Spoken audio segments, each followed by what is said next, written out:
Hi there. Welcome to Craft with Kathie. Tonight's project's going to be a tiny little sign. It's going to be about 5 by 7, and I'm going to use the one day or day one stencil on it. And this is just a piece of, probably like MDF wood. It's whitewashed, but because it is wood, I'm going to use my surface wax on it, because anytime we're putting chalk paste, not chalk paint, chalk paste on a wood surface, we want to wax it first.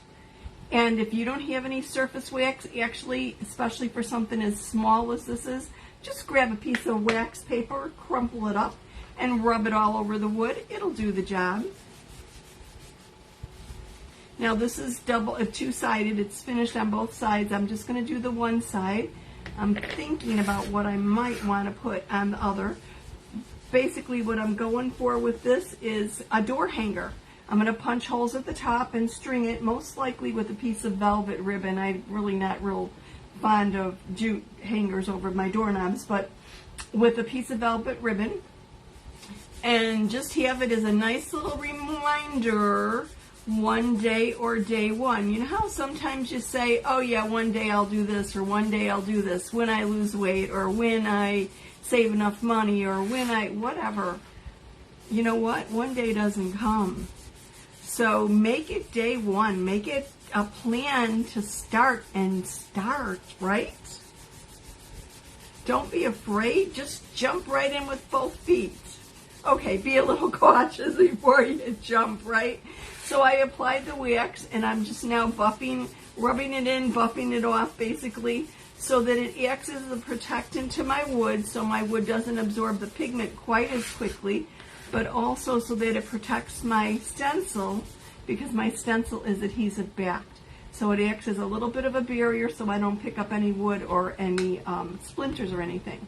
Let me just close up my little surface wax. I love our little surface wax because it is unscented, and me with my migraines, unscented is best for me. Anyway, so I took this out of the little cellophane envelope. If you are ever confused, instructions for use and care are on the back of the cellophane envelopes all the time.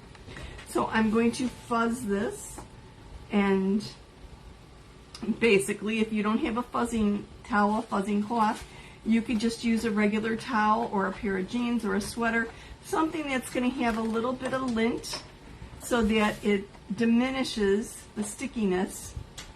Our stencils are adhesive backed. They're made out of, I'm trying to think, where do I want to put this?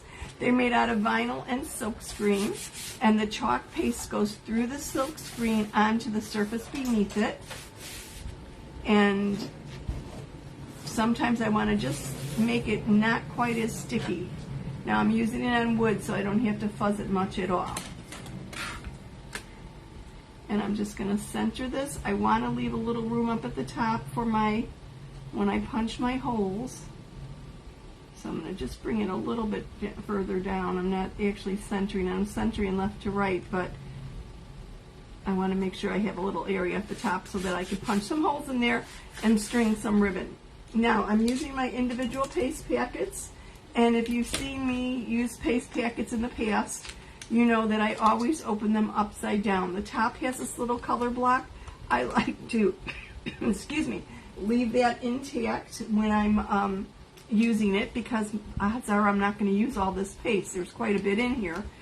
Definitely more than enough to do this project, probably 2-3 times, if not more. So I massage my paste before I open it. Just kind of make sure it's all kind of squishy. And then from the bottom I push it up, because I'm going to open it on the bottom, and I don't want to cut it and have a bunch of paste gush out at me. So I'm just squishing it up there. I'll come back and cut this one. I'm going to do the same thing to this. This doesn't have a color block. I'm not quite sure. It's my raspberry sorbet. And then I've got peony. Some people would pronounce it peony. And I'm going to do the same thing here. Squish it up from the bottom. Now I'm going to do two colors on here, but I'm not quite sure what I'm going to do like the arrows with, or you decide. So I'm going to actually do the one day and day one, and then we'll take a look at it.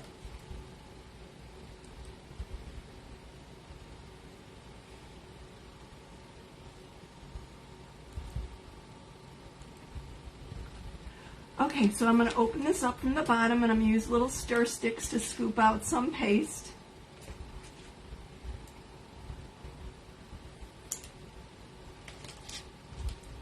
Like I said, there's going to be plenty left over here, so I want to make sure when I'm done with this project that I seal up these little packets so that, ooh, isn't that pink? That's the peony. Almost like a Pepto pink, right?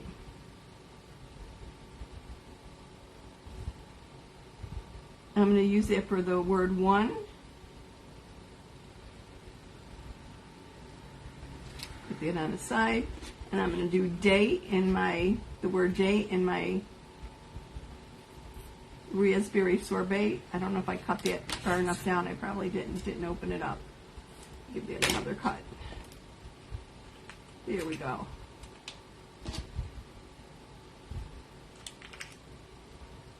A little bit of paste really goes a long way.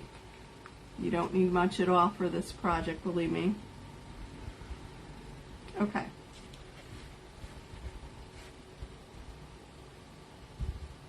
So I'm going to just take the squeegee and go over the silk screen area, spreading my chalk paste over it. It goes through the silk screen onto the surface beneath it.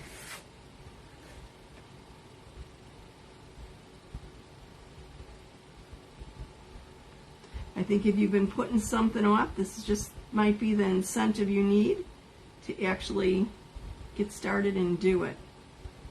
Okay, I still haven't decided what color I'm doing the lines with. We'll have to see. I have a feeling I'm going to do them, I don't know. Think I should do the raspberry sorbet? Or do you think I should use the peony? The sorbet is very, very pretty. Very bright, nice and striking. This little project is a great way to jump in and try chalk, as this transfer is on special right now. And so is this surface. I'm just thinking here, okay, I'm going to actually do the arrows on the bottom in the sorbet and the arrows on the top or higher up in the peony. We'll see how that looks. Obviously, you could do it another way if you want. Just going over it. Pretty simple, easy there, picking up any excess paste. Okay. And then here, I'm going to use what's still on my squeegee to do my arrows. I might need to pull a little bit out and add to this here.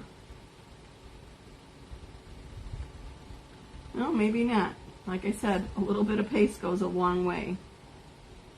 You just have to be careful because this is kind of up my squeegee. Let me...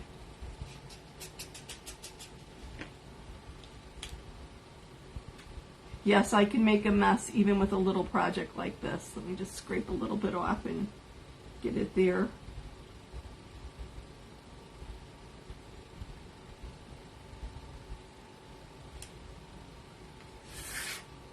I know it looks like I'm being real frugal with the paste, doesn't it? But why waste it? Okay. Simple, quick, and easy. Let me get my squeegees out of the way. I'm going to lift this up and do a little peel and reveal so you can see how it turned out. And I won't pull it fully up. I'm going to make sure that I didn't miss a spot. Okay. Now this is on wood grain, so it looks a little distressed, but that's because of the surface. And actually, I think my Y is deliberately distressed on this. Let me put this aside. I have to clean that up in a moment. Well, that was simple and easy, wasn't it? Now all I have to do is punch my holes up here, wait for it to dry, and then I can hang it. Let me set that aside and show you what I'm going to do with these paste packets. Obviously, my stir sticks need to be washed. No reason to throw them out. I'm going to grab a disinfecting wipe just so that I don't get paste all over the place here. Our paste and our ink is water soluble, So cleanup's really easy. The transfer, I would run over to the sink and run under the water. I would use a board eraser or my fingers to remove the paste off. I'm squishing the paste back up here, or back up to the color block, and cleaning up what's coming out of my top here.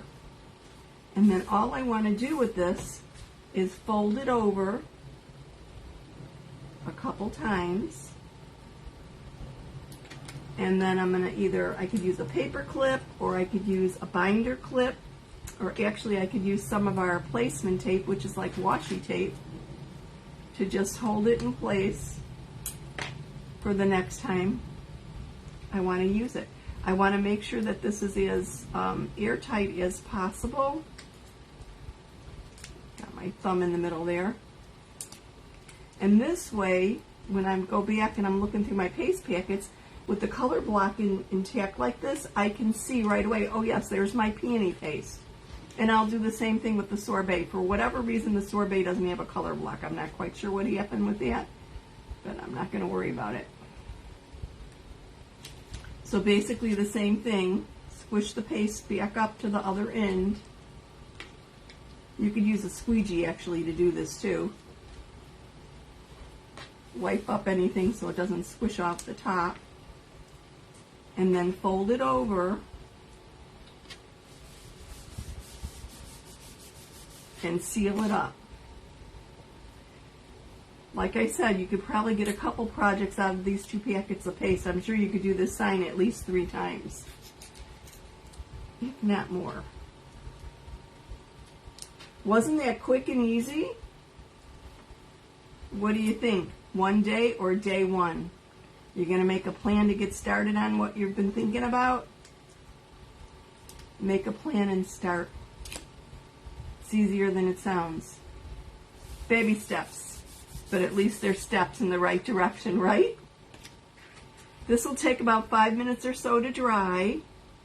Being that this is wood, actually, I can't really erase it and use this surface over again. If you did this on our chalkboard and base, which our black one is on sale right now, you could erase this and redo it whenever you wanted. But on wood, the pigmentation of the chalk paste seeps into the wood because wood is porous. It's just kind of the nature of the beast, right? So anyway, this is my little sign to get me motivated and keep myself on track. Thank you so much for watching this evening. Have a good night, and I will see you soon.